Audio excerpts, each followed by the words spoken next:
wabarakatuh. Saya Rina Dina Kutsarani Putri dari Fakultas Ilmu Keperawatan Universitas Abdi Rajasar Suara Sanjaya. Di sini saya akan menjelaskan tentang obat hipertensi, yaitu tentang diuretik. Sebelumnya ada yang tahu tentang diuretik? Mari kita lihat penjelasannya.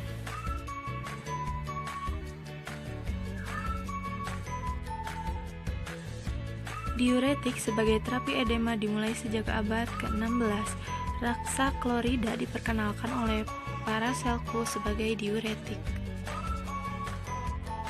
Diuretik berasal dari kata diureikos yang berarti merangsang berkemih.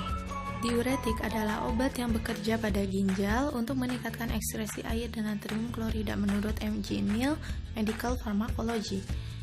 Akan ada peningkatan volume urin yang diproduksi serta menyebabkan diuresis. Ini adalah kondisi di mana merujuk pada jumlah pengeluaran cairan zat-zat terlarut dalam air. Penggolongan obat diuretik. Obat diuretik ini sendiri memiliki beberapa bagian golongan. Di antaranya adalah diuretik osmotik. Obat-obatnya yaitu isosorbid, manitol, dan gliserin. Lalu yang kedua ada penghambat mekanisme transport elektrolit dalam tubuh ginjal. Dalam bagian ini terbagi atas beberapa bagian lagi, diantaranya yang pertama adalah diuretik loop. Obat-obatnya diantaranya furosemid, torsemid, asam etakrinat, dan bumetanid. Lalu ada diuretik hemat kalium. Obat-obatnya yaitu antagoni aldosteron, spironolakton, triamteren, dan amilorid. Yang selanjutnya ada penghambat karbonik anhidrase.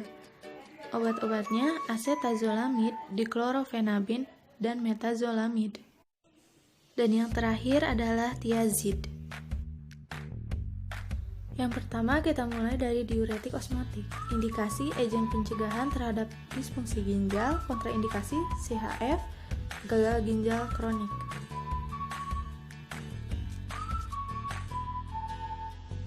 Salah satu obat diuretik osmotik yaitu adalah manitol. Obat ini biasanya tersedia dalam bentuk cairan pada larutan infus, diberikan pada pembuluh vena yaitu 15-25% selama 30-60 menit. Bila obat ini digunakan bersamaan dengan siklosporin akan dapat meningkatkan efek penurunan fungsi ginjal. Untuk efek sampingnya sendiri adalah hipersensitivitas. Yang kedua ada golongan diuretik penghambat mekanisme elektrolit dalam tubuh ginjal. Indikasinya digunakan untuk hipertensi, terapi glukoma, dan mencegah penyakit altitude. Kontraindikasinya sirosis, macam-macamnya loop diuretik, diuretik hemat kalium, penghambat karbonik anhidrase, dan tiazid. Diuretik loop, indikasi hipertensi, penggunaan diuretik jangka pendek. Kontraindikasi digunakan dengan hati-hati pada pasien diuresis hebat. Bumetanid, dosis dewasa 1 mg dosis tunggal, jika diperlukan bisa ditambahkan dosis 1 mg setelah 6-8 jam. Untuk lansia 0,5 mg per hari. Efek sampingnya nyeri otot ringan, pusing, sakit kepala, sakit perut, mual ringan, gatal ringan, atau ruam kulit. Interaksi obatnya tidak boleh digunakan bersamaan dengan obat arsenik, digoxin, dan lainnya karena bisa menimbulkan efek samping serius.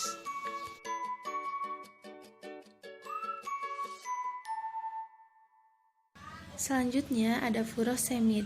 Untuk dosis dewasa 40-80 mg per hari.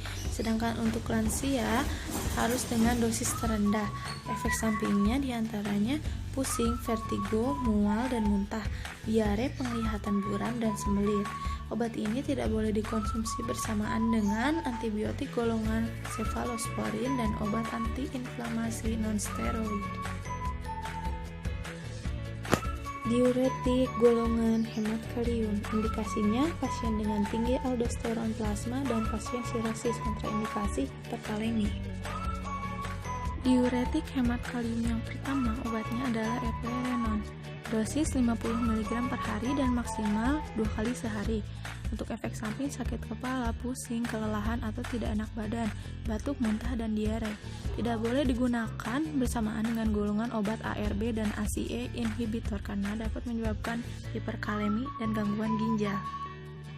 Selanjutnya ada spironolakton, dosis awal 50-100 mg per hari.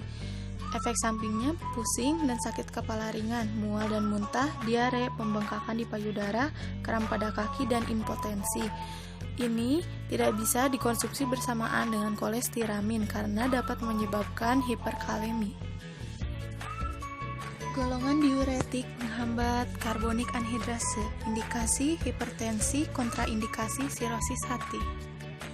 Contoh obatnya yang pertama adalah acetazolamid, dosis 500-1000 mg per hari. Efek samping mengantuk, kebingungan, anoreksia, kejang, kesemutan, sensitif terhadap sinar matahari, lemas, dan kelumpuhan. Obat ini tidak boleh digunakan bersamaan dengan aspirin, dosis tinggi, karena dapat meningkatkan resiko anoreksia, asidosis, koma, dan kematian.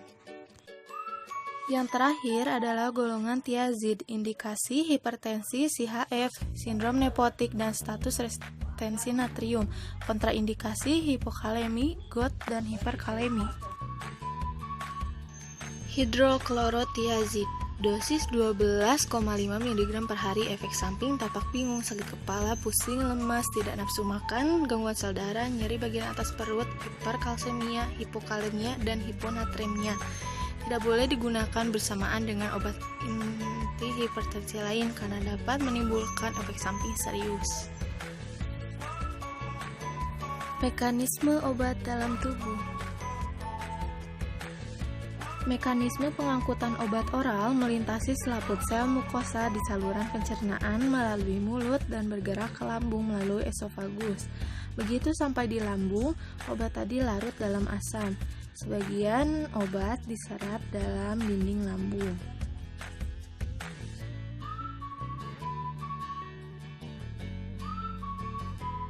Tapi obat alkali yang tidak dapat diserap asam lambung melewati sphincter pylorus dan bergerak ke bagian pertama usus kecil dan diserap di sana.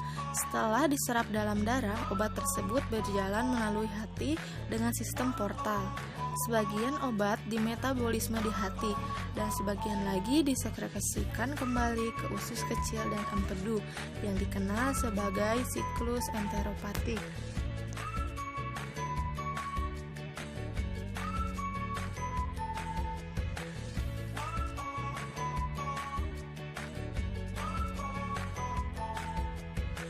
Di sana, obat berikatan dengan molekul makanan.